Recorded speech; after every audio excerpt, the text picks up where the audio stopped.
De ce Frontera? De ce Frontera? Good question. Este o mașină raport calitate-preț foarte bună, ai tot ce ai nevoie în off-road. Și spun off-road, nu spun overlanding.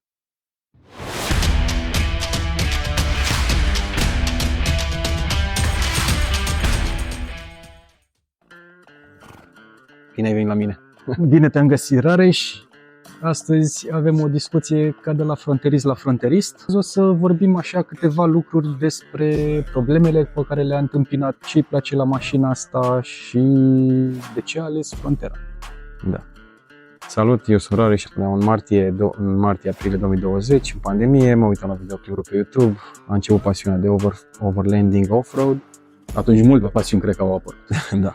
De fapt, la vremea respectivă doream ceva off-road agresiv, dar cu timpul îți dai seama că e destul de complicat. Când te-a pus să faci calcule și vezi ce pui pe foaie toate cheltuielile necesare, îți trec din pretenții și din extrem. Exact. Bun, și la finalul verii am zis că gata, trebuie să-mi iau o mașină. M-am uitat la multe variante și am considerat că cea mai bună a fost Frontera. Nu asta, prima mea Frontera neagră, care a fost un model din 2000, tot în patruș, 2.2 diesel de 116 cai. M-am bucurat de mașina respectivă un an de zile, l-am cunoscut pe bunul nostru prieten Cristi și mecanic și mi-am făcut mulți prieteni datorită ei. Am vândut-o din cauza faptului că era Euro 2, mi-am dorit ceva, totuși Euro 3 fiind foarte vechi și... Doar ăsta a fost motivul pentru care ai vândut-o? Că era Euro 2? Ăsta a fost unul dintre motive. Ce probleme ai mai avut? Pierdea destul de mult ulei, a fost problema pe la casa de direcție, se dezamorsa pompa. De fapt, trebuia să încep cu pompa. Se dezamorsa și am considerat că sigur este întreg sistemul de alimentare, dar Ionuț, prietenul nostru de la Hunedoara, care a adus-o într-un hal fără de hal, a demonstrat că n-a fost nicio problemă la pompă, doar se dezamorsa din cauza o-ringurilor de la injectoare, le-a schimbat și se bucură și acum 4 ani, cât 3 ani de zile mai târziu. Am vândut Frontera neagră, mi-am luat un Freelander, am trecut iarna din 2021 spre 2022. Nu pot zic că m-a încântat prea mult la mașină, nu avea reductor, nu avea sisteme. I-am pus doar niște anvelope MTB Goodrich și am vândut-o. Ai pus MT-uri pe Freelander? Da. Bine, dureri de cap, asfalt, mașina avea dat 99% asfalt, foarte rar mergeam pe... Păi cam ca și a mea. Da. Eu am MT-uri pe Frontera și le-am să dea bine la post. Să dea bine în parcare la supermarket. Da. Și în aprilie 2022 am luat exemplarul ăsta la un nene în vârstă. S-a bucurat foarte mult de mașină, el a tras rulota cu ea. Am trimis un prieten să o vadă, era destul de departe de mine la momentul respectiv. Prietenul a văzut-o, mi-a trimis filmări, totul în regulă. Funny story, 6 luni mai târziu, când am uitat pe filmare, am văzut că s-a oprit în mers și asta este un semn de dezamorsire din cauza faptului că n-a fost pornită, s-a dezamorsat. Am luat mașina în aprilie, m-am dus direct cu ea la Cristi, mi-a făcut revizia, a zis că este ok, trebuie mici lucruri făcute, care le facem în timp. M-am bucurat de mașină, dar n-am apucat să ies prea mult, nu aveam anvelope de stradă, nu era nimic deosebit. Și am zis că să nu intru pe munți, prin hârtope, pe pietroaie, să nu facem ceva greșit. 2 luni mai târziu m-a sunat Cristi, mi-a zis că are o Frontera la dezmembrat. Din păcate era în 2 uși și am putut să iau de pe ea doar cele 4 amortizoare Ironman și snorkelul. Și bineînțeles anvelopele, care erau niște all-terrain de la BF Goodrich. Lasă, nu e nicio problemă, că am mai luat eu o parte din piesă. Da. Fix dimensiunea din talon. Chiar căutam asta în momentul respectiv, 245 7V16 neapărat. Le-am luat pe toate la un preț foarte bun, mulțumim Cristi. Și m-am bucurat de mașină toată vara respectivă, până în momentul în care eram sus la tabla buții, singura mașină, adică am încălcat regula off-road-ului să nu mergi singur. Tot timpul cu cel puțin o mașină. Dacă se poate. Dacă există dorită. Eu am fost singur doar cu soția mea Natalia și, bineînțeles, sus la tabla buții s-a prins bateria, alternatorul, am pus tester, aveam un tester, un OBD pe telefon. Și ce să facem? Arăta 11V tensiunea baterie. Haide să îi dăm ușor până la asfalt. Ne-a dus la asfalt. am ajuns la un service, am vrut să pun și multimetru pe ea să fiu sigur că nu e o altă problemă și de fapt încărcat, dar și testul nu spunea că nu încarcă. Mi-au zis oamenii respectivi că singura soluție este ori platformă, ori merg cu ea așa până se oprește, ori să-mi iau cu baterie și poate am noroc să mă duc la București. Am plecat din Vama Buzăului, ușor spre București, cu cât înaintam, cu atât scădea prețul mai la platformă. Și am zis, mergem până se oprește. Și acolo sunt la platformă. Nu i-am dat voie să asculte muzică Nataliei, fără geamuri, am crăpat geamurile un pic, fără lumini, cât mai puțin frâne, să nu se aprindă stopurile pe spate și ne-a dus acasă. Am oprit-o, am pornit-o și de fapt am oprit-o, n-am mai pornit, bineînțeles. Frontera, da. Frontera, da. Și am zis, bravo, deci chiar am fost extraordinar mulțumit și chiar merită ceva bun pentru asta. Motiv pentru care am făcut alternatorul, i-am luat alte anvelopere mai mari, am vrut să fie mai late.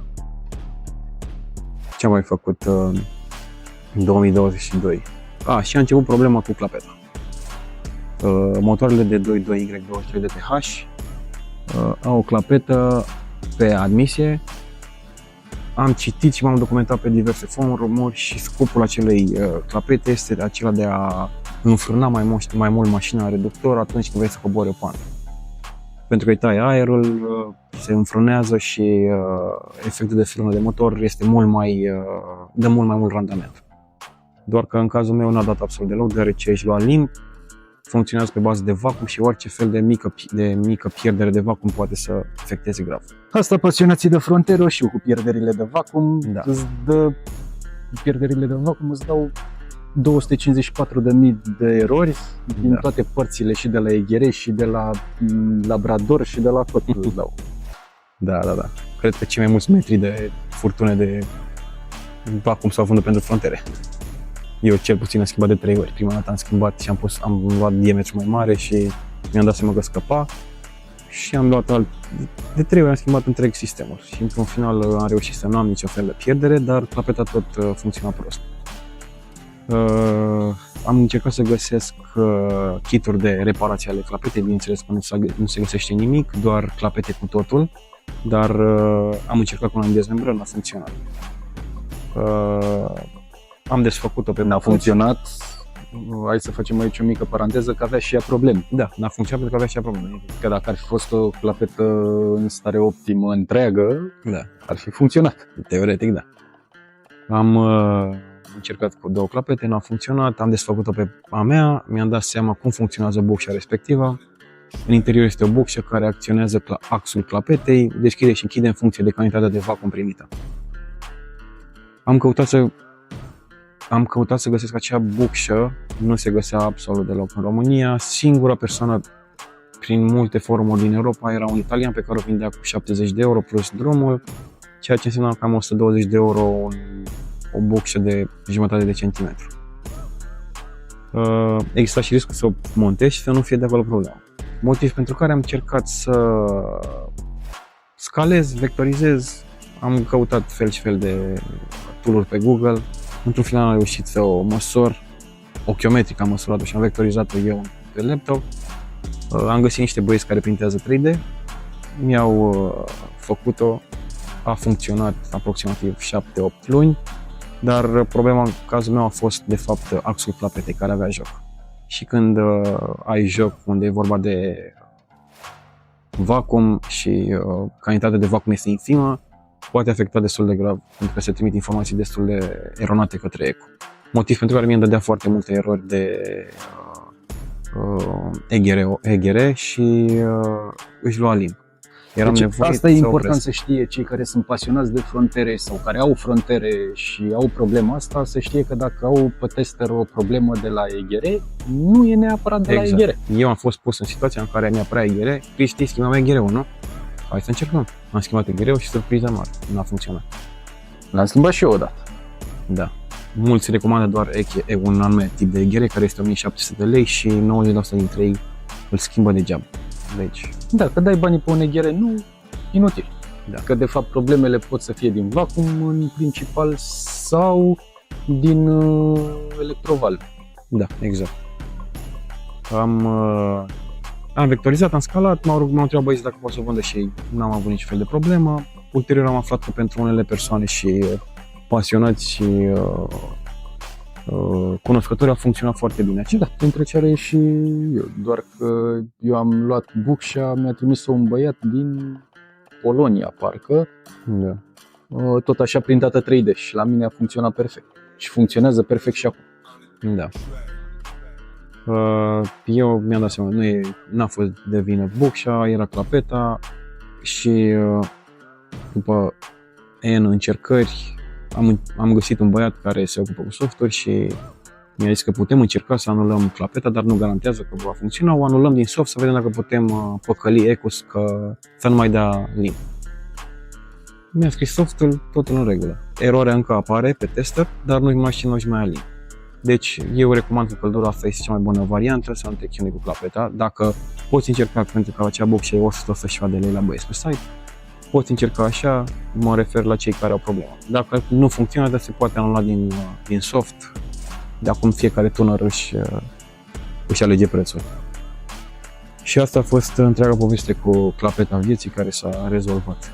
Nu mai am niciun fel de problemă. Deci mașina acum funcționează în parametri. Da. Deci cam aproximativ 1 an și 2 luni m-am chinuit cu clapeta să o fac să funcționeze și într-un final a funcționat. Ți-a dat ceva bătăi de cap. Da. Pentru că era destul de deranjant tot timpul între 2500 și 3000, adică parcă era fix plaja de turație când ai nevoie în off-road.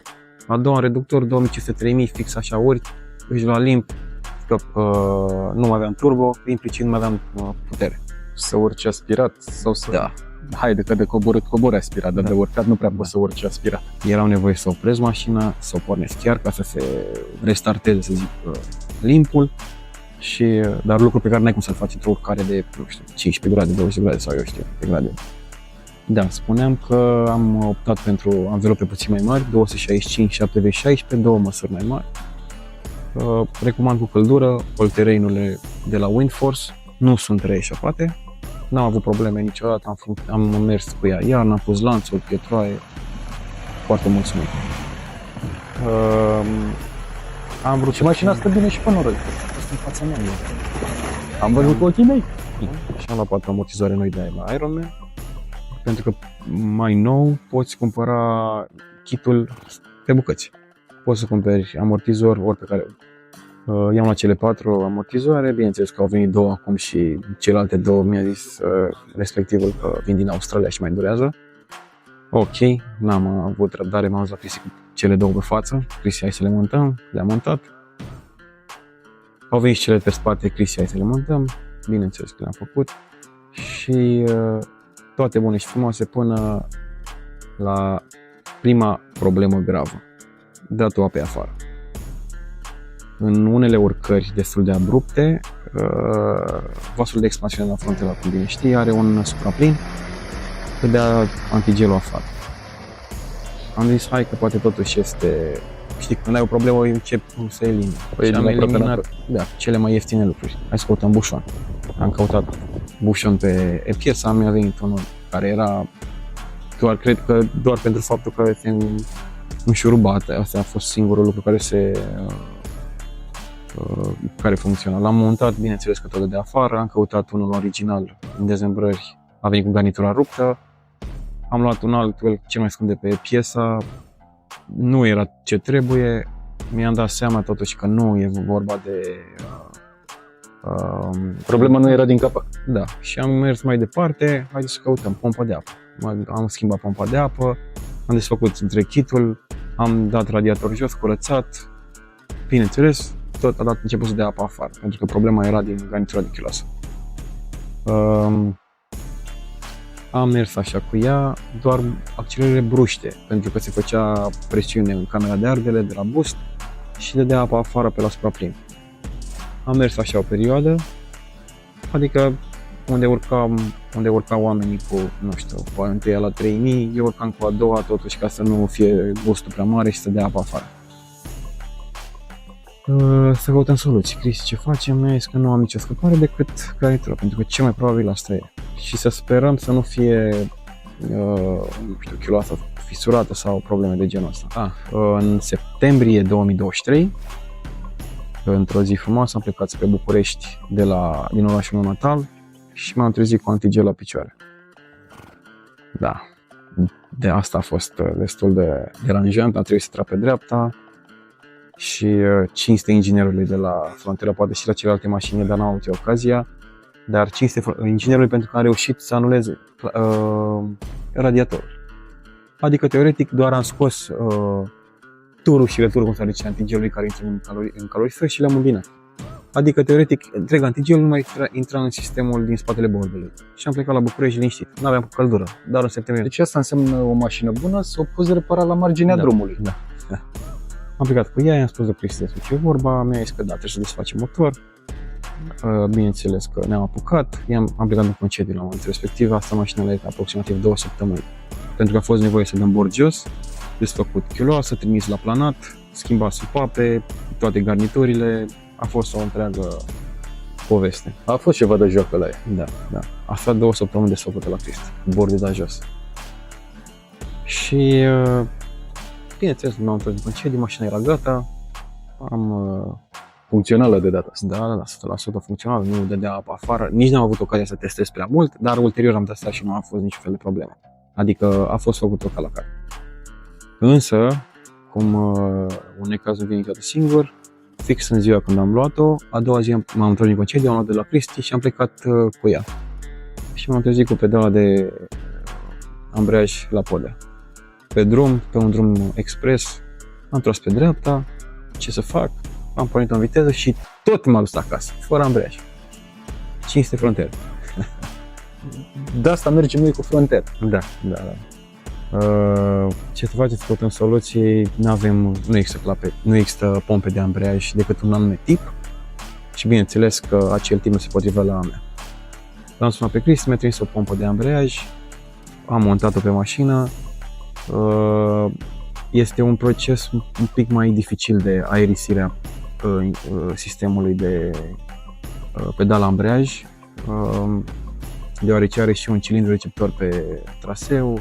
Mai e pompa de ABS, sunt mai 3 multe aerisitoare, deci eu singur nu am reușit.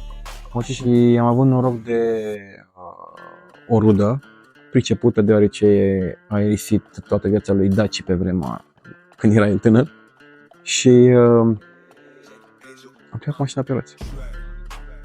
Asta este o chestie la care lumea nu mai reușește să se gândească și mecanicii, foarte mulți dintre ei dau kicks pentru că nu înțeleg simplitatea sistemelor. Frontera, din multe puncte de vedere, se aseamănă cu mecanica de aro. Dacă cine mai știa să facă arouri și daci pe vremuri, în principiu se descurcă și la asta.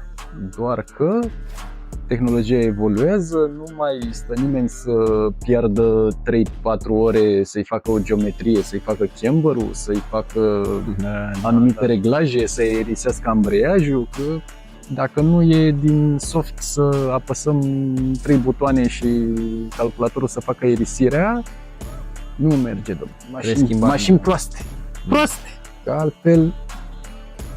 Da, și a fost aerisit foarte bine, am plecat la București, toate bune și frumoase. În momentul respectiv am schimbat pompa de ambreiaj de la Cristi, dar ghinionul a fost să pice și cilindrul receptor de pe cutie. Hai să căutăm, am găsit, știam că iar trebuie să desfac întreg sistemul, iar trebuie să găsesc o persoană pricepută să aerisească. Am zis că dacă tot desfac, îmi caut o pompă și încerc din răsputeri să găsesc, să o adaptez la singura pompă care se găsește pe Google, pe e-piesa. Am comandat pompa, care e de frontiera A, am comandat cilindrul receptor și m-a ajutat Cristi cu o conductă care s-a potrivit de minune, le-am montat în parcare. Bineînțeles, și acolo mici probleme cu cilindrul receptor, era poziționat într-o altă direcție, a trebuit să iau un alt șurub de tip banjo care să permită să treacă uleiul prin el, destul de complicat. Le-am montat pe mașină, am încercat să o aerisesc, bineînțeles n-am reușit. Am fost la un alt service în București, s-a încercat la fel aerisirea și mi s-a zis că ăsta este tot ce putem. Atât s-a putut. Da. Este o problemă din pompă, sfatul nostru este să încerci să refaci tot sistemul. Și am zis, ok, totuși intra în viteză, dar trebuia să apăs până la maxim, chiar să împing, să mă țin de volan să intre în viteză, pentru că ambreiajul ținea fix unde era tabla la caroserie. M-am întors în parcare și mi-am dat seama că erau câteva reglaje la pompă, am ridicat pompa, am așezat puțin mai bine cu 2 șaibe. Vezi tu, ca pasionat de Frontera, ți-ai dat seama, un mecanic nu are de unde să știi. Da. Dar nici nu există o altă soluție, adică eu nu văd o altă soluție pentru a rezolva problema asta. Într-un final am reușit, cu 2 șaibe am distanțat și pompa de ambreiaj și cilindrul receptor de cutie, totul în regulă. Și acum, bineînțeles, am făcut asta în iarnă, mă aștept să pice ambreiajul de curând, să-i mai iau iar la capăt. De ce ești atât de pasionat de Frontera mai mult decât BMW-ul? Good question. BMW-ul e 92, adică mașină frumoasă, în 2 uși, nouă, E foarte simplu bombă. de răspuns. O cunosc mai bine. Deci în Frontera mi-am băgat destul de mult mâinile, m-am murdărit foarte mult de ulei. În schimb, la E92 nu am făcut prea multe intervenții. Și faptul că mașinile de teren, orice upgrade se vede. Adică vreau să spun că nu faci un upgrade imediat de randament în teren. O roată bună, o suspensie bună, un soft bun, deja schimbă radical situația și te ajută foarte mult în terenul unde e Frontera făcută să meargă. Da, dar și cu toate astea, pe latura sentimentală, așa, ați avut nuntă, în loc să vă duceți și voi ca oamenii cu un BMW negru, frumos, în 2 uși, elegant, ca lumea bună, cu jante, lăsat, adică sport e pizza mașina.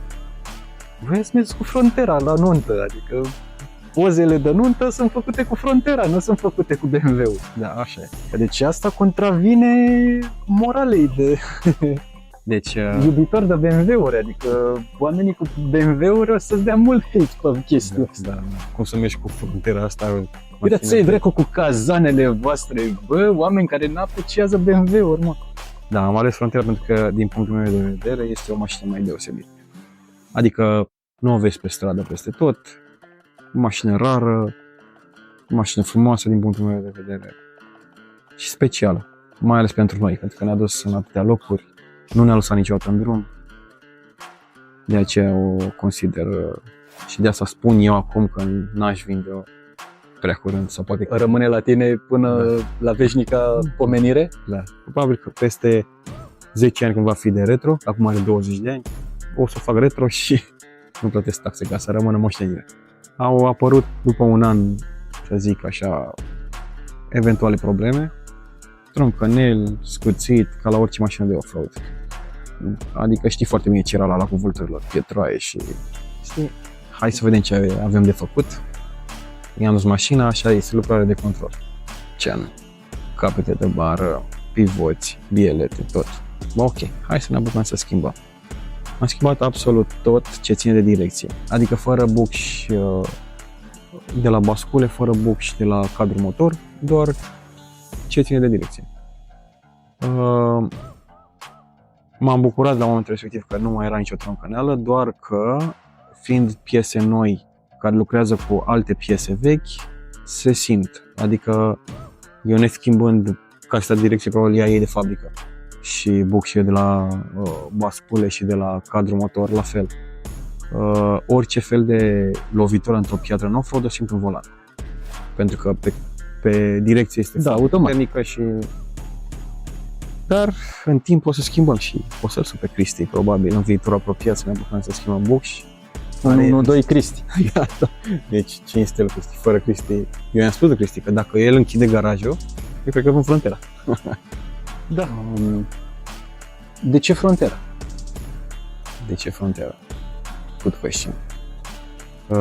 Este o mașină raport calitate-preț foarte bună. Ai tot ce ai nevoie în off-road. Și spun off-road, nu spun overlanding. Deoarece zic de Frontera. Frontera mea are 4x4 la buton, ea este spate în mod normal, are reductor, cel mai important lucru în off-road și, bineînțeles, cel mai indicat ar fi un blocan. Lucru pe care frontera nu-l are, dar are LSD spate. Care și face treaba suficient de decent. Da, Eu frate când- mai mic ca blocat. Eu când am luat Frontera și când am testat-o, am reușit să urc doar cu spatele suficient de mult pe niște cataroaie destul de mari și pe un drum destul de abrupt, din simplu fapt că funcționa corect LSD-ul. Da, Deci da, asta a fost primul test, mai nou. primul test de foc al LSD-ului. Ai dat Frontera pentru altceva? Îmi doresc o mașină mai, cum să zic, mai nouă de off-road, dar dacă aș avea posibilitatea și financiară să am mașina respectivă, aș avea posibilitatea să păstrez și pe asta. Aș vrea totuși Euro 5, 2011-12, bordul. Nu, astea noi Nu, că sunt, electrice, ai Nu. văzut ce fac băieții cu ele. da, știu, nu. Și probabil că dacă aș avea posibilitatea să dau 30.000 de euro, poate că aș păstra Frontera. Pentru că valoarea ei, nu știu dacă aș putea să o vând la valoarea ei plus upgrade-urile pe care le-am. Asta niciodată, că și eu am băgat în Frontera, am ajuns cu ea în momentul de față pe la vreo 10.500, bani pe care în veci nu i-aș mai recupera, doar dacă, cine știe, la un moment dat bubuie și Frontera cum a bubuit Patrolul. Da. Din fericire, motivul pentru care prețul este în continuare atât de mic este că oamenii nu știu să o repare, nu știu chestii simple, chestii de mecanică de bază până la urmă. Că Frontera e o mașină foarte simplă. Ăsta e avantajul ei. Să vorbim și de pompe. Frontera B a fost fabricată din 98-99 până în 2004. Cu două motoare diesel, 2.2 diesel, primul de 115 cai, 116 și cel de-al doilea 120 de cai. Diferența între ele este pompa de Y22 de TH este cu două mufe, puțin diferită, PSG-16. PSG-16 cu calculatorul pe pompă și cealaltă pompă este una simplă în sensul că nu are eco pe pompă, are și evacuator, are o singură mufă și beneficiul nostru la cei cu două mufe, adică noi doi, este că se găsesc peste tot în dezmembrare, pentru că se potrivesc și cele de pe Zafira și cele de pe Vectra. În schimb, la celelalte nu se potrivesc, dar lumea spune că pică mai greu. Acum nu știu să spun. Am întâlnit oameni care au de 6 ani Frontera și nu a picat niciodată. Alții că lor le pică din anul și pompa. Cred că depinde foarte mult de... Eu deja sunt în al 4-lea an cu ea și nu am nicio problemă. Și eu trec în al 3-lea, dacă nu chiar... Da, din 2022, eu fiind în al 3-lea an și n-am avut niciodată probleme la pompă. Dar, da, lumea fuge de ele, ăsta este principalul motiv, pentru că pică și le e teamă că iei mașină de off-road și te lasă sus la tabla buții și n-ai cu ce să o duci de acolo. Și dacă îi rupi o planetară, și dacă îi rupi grupul, și dacă rupi o roată, și dacă îi spargi motorul, și dacă îi spargi cutia, tot acolo, tot la platformă ajungi și tot tractat vii de acolo, deci n-ar fi așa un motiv de panic. Da. Și am tot căutat ca să avem soluții de backup, noi cei cu Frontera am căutat și sunt destul de mulți reparatori. Cred că am salvat undeva la un număr de 20-30 de reparatori, atât partea mecanică cât și electronică.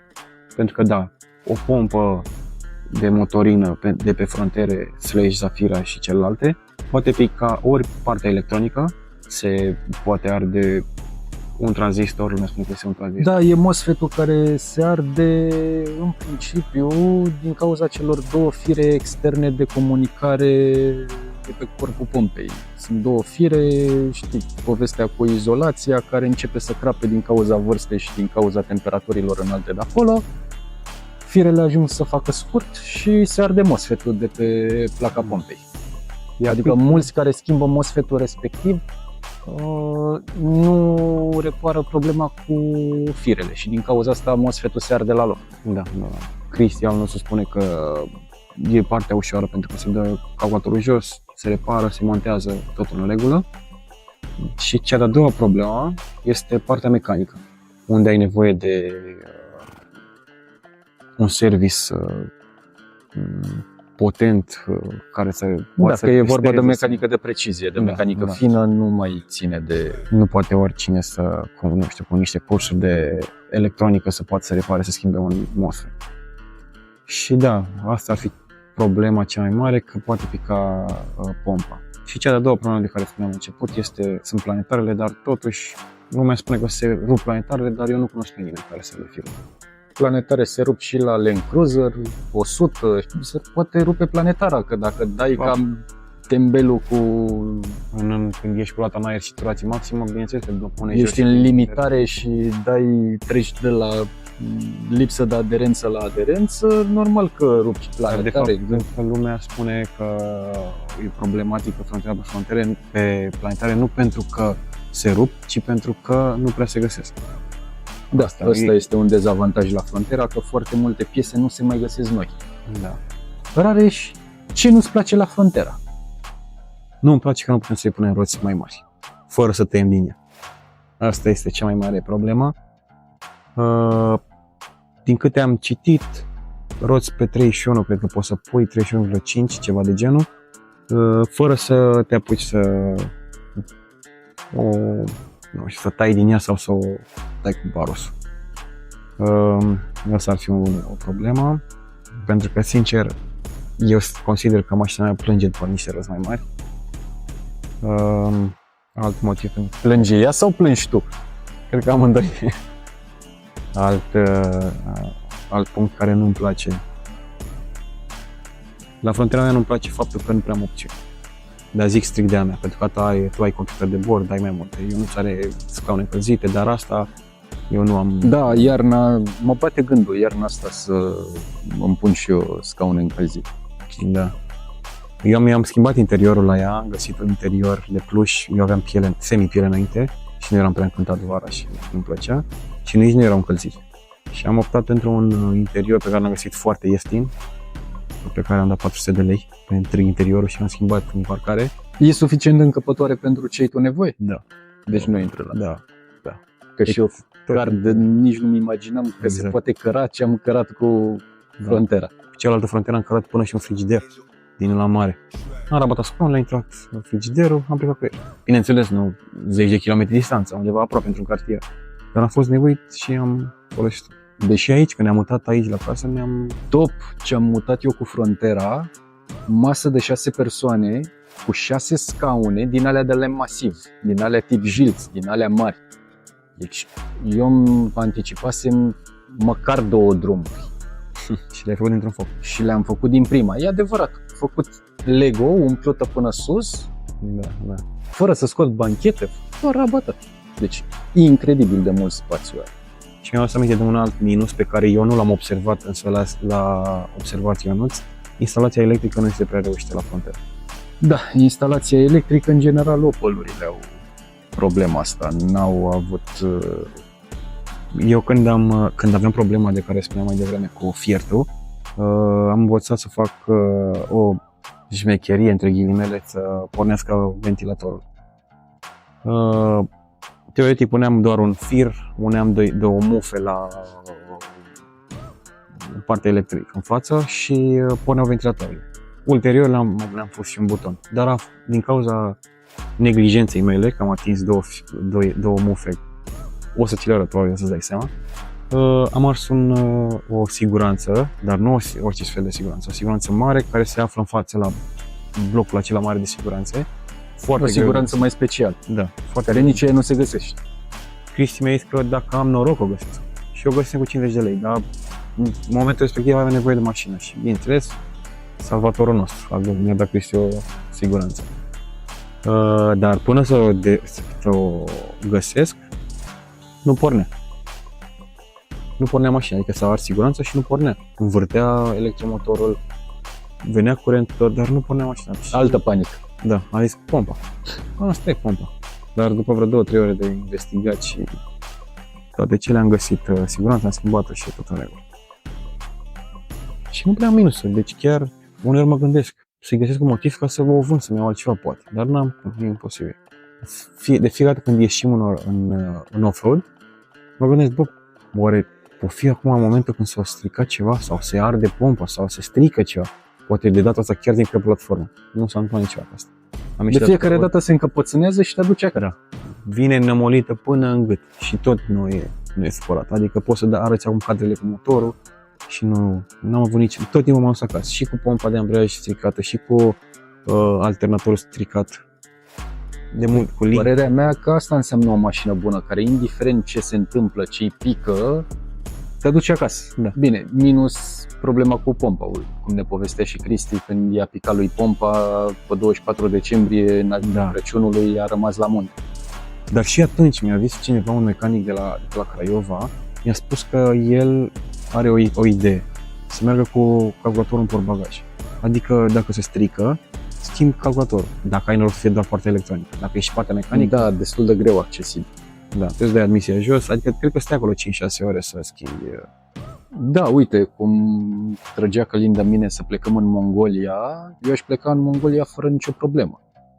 Mai ales acum că știu mașina și am testat-o și am răstestat-o și poate la capitolul pompă i-aș face o revizie înainte de plecare. Dar știu că pot să fac o ea turul lumii și să nu am nici cel mai mic stres, că nu m-ar putea, chiar dacă nu mă duce direct până acasă, dar măcar până undeva la civilizație. Da.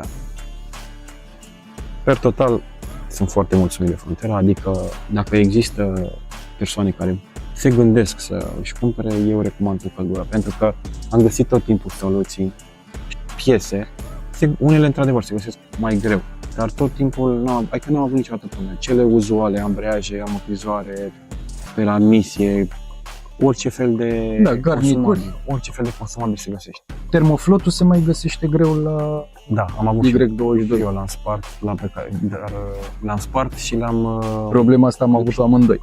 Da. L-am lipit și m-au tot la fel acasă. Asta e o altă poveste. Am început să pierd antigelul pe la termoflot, l-am lipit cu oxilină și ceva carton, cred că am avut atunci. Și m-am dus acasă. Am găsit în dezvoltări, am schimbat și nicio problemă. Recomand cu căldură Frontera.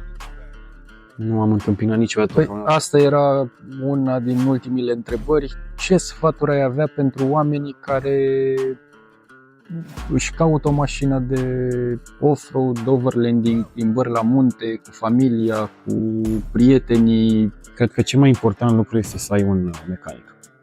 Deci fără un mecanic care să știe motoarele astea de Frontera, nu știu dacă dentează. Pentru că apar fel și fel cum am avut problema amândoi cu EGR-ul. Lumea crede că e EGR-ul, schimb EGR-ul, cheltuie 1700 de lei plus montaj degeaba, se aprinde la loc, se ceartă cu mecanicul și mecanicul nu are nicio vină, teoretic i-a schimbat piesa. Mecanicul nu are nicio vină că nu știe. Da, dar dacă un specialist, să spun așa, sau un cunoscător de fructere știe, băi, poate fi EGR-off de la un amărât de furtun care costă 1 leu. Sau nici măcar care costă, pur și simplu l-ai tăiat, tai centimetru și bai la loc, da. Pentru că Frontera mea a venit cu toate furtunele la îmbinare crăpate. Deci toate, absolut toate. Și 4x4 funcționează pe vacuum. Adică e o mașină destul de rudimentară și lipsa de vacuum duce la...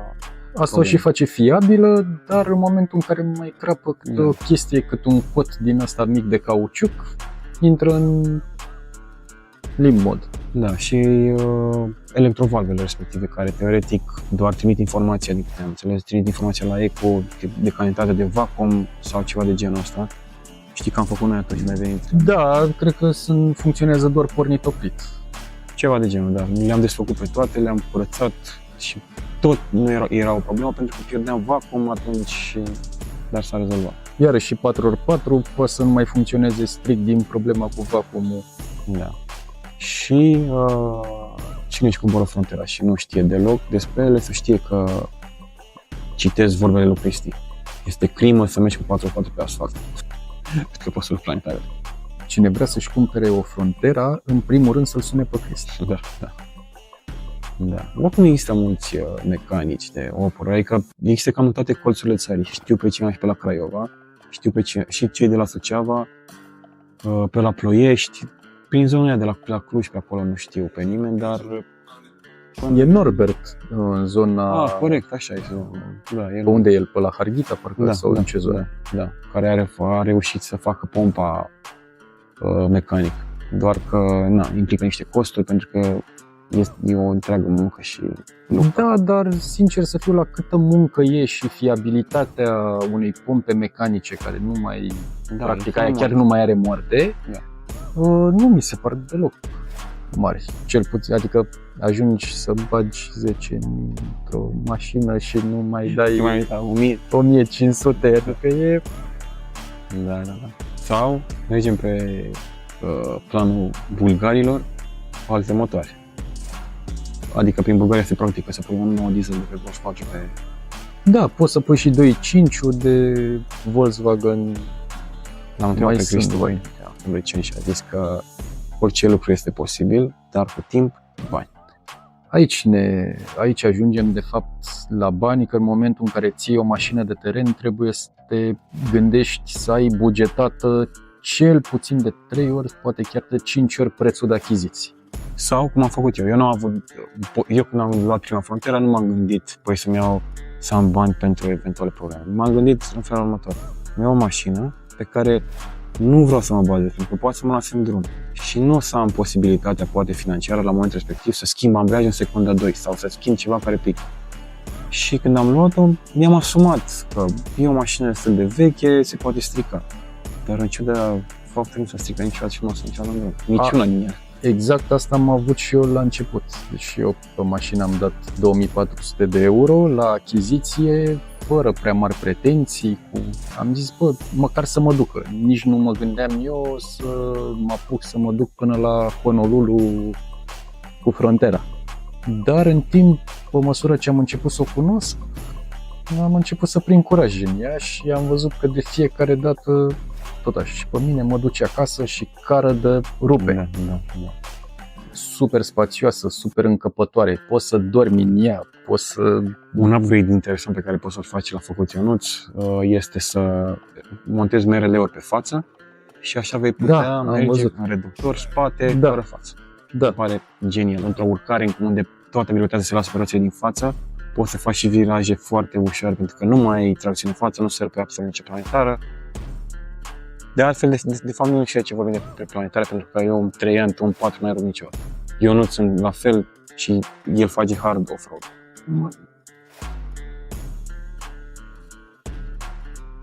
Adică chiar rău. Da, și el și am mai văzut ieri, mă uitam pe TikTok, un băiat din Germania. Deci în ce hal poate să meargă băiatul ăla cu Frontera și unde se poate băga cu ea. Adică e un mit. Deci luați o Frontera pentru că planetarele nu se vor rupe. Și nici pompele. Și dacă ajunge să vă luați mașină de teren, o planetară, o pompă, reparații care costă, eu știu, 2, 3.000, 4.000 de lei, astea sunt nimicuri față de liga mare cu patroale și cu Land Cruisere și cu astea unde orice reparație costă de la nu 2, 3, 4.000 de lei, 2, 3, 4.000 de euro în sus. Adică Frontera mi se pare budget friendly. Uite, ambreiajul care este piesă de schimb, l-am schimbat la prima Frontera și a fost mașina la ceva rău, pentru că fiind o mașină de rară, nu o găsești ca la Golf 5-6 sau eu.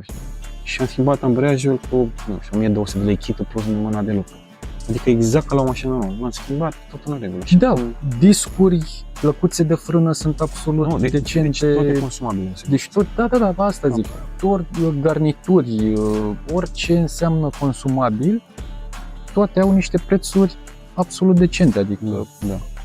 Eu când am făcut Ciuloasa am găsit absolut toate garniturile și cred că sunt vreo 8 ani numai, dacă nu mă înșel. Toate noi. Absolut noi. Și cum ai spus și tu, doar mici lucruri, senzorul respectiv pe care am reușit să-l fac cu anularea clapetei din admisie și, cum ai zis, răcitorul de ulei. Ăla, într-adevăr, nu se găsește, e o piesă destul de rară, adică nu cred că ar fi o problemă dacă se anulează. Chiar are nevoie oare motorul să răcească uleiul de mult? Nu știu dacă e chiar. Dar vedem.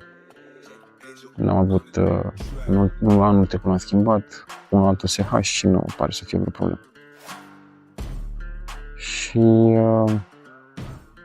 da, revizii la timp, uleiul din grupuri schimbate, Și în rest, Asta e o chestie foarte importantă și mulți nu respectă chestia asta. Cu cât mergi mai mult în off-road, te bagi prin bălți, ajunge apă, ajunge mizerie în grupuri, contaminează uleiul și automat uleiul respectiv strică în primul rând LSD-ul de pe spate. Da, Acolo da.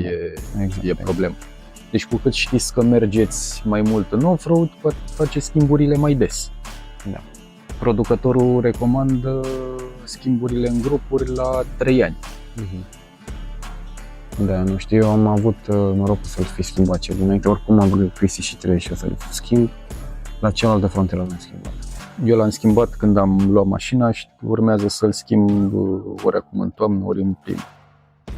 Și am uitat să zicem amândoi, un mare minus la frontieră. Are niște faruri lumânări. Da. Da. Motiv pentru care LED bar. LED bar sau, chiar dacă nu e soluția street legal, LED-uri. Sau LED, da. Eu am avut o perioadă LED-uri pe frontera și ai văzut, era o diferență foarte mare și că le-am pus atunci în paralel. Da, uite, într-adevăr, ăsta e un mare minus. Designul farurilor, designul oglinzii nu e cel mai reușit. Hai să-l hrănim pe Milo, că s-a săturat de frontiere. Gata? Ne luăm aici la revedere, Milo? De la urmăritor, de la fani? Hai, spune și tu, luați-vă frontiere. Hai, pune la cameră. Cam atât pentru seara asta. Noi ne ducem la grătar. Ne-a prins noaptea cu frontierele. Ar mai fi continuat discuția dacă și facem o comunitate de frontiere. Da, ar fi frumos să refacem comunitatea de frontiere și să refacem Frontera Fest, care era odată și care între timp a cam murit. Pe nedrept, într-un fel. Iată, hai! Așa că, la revedere și ne revedem data viitoare!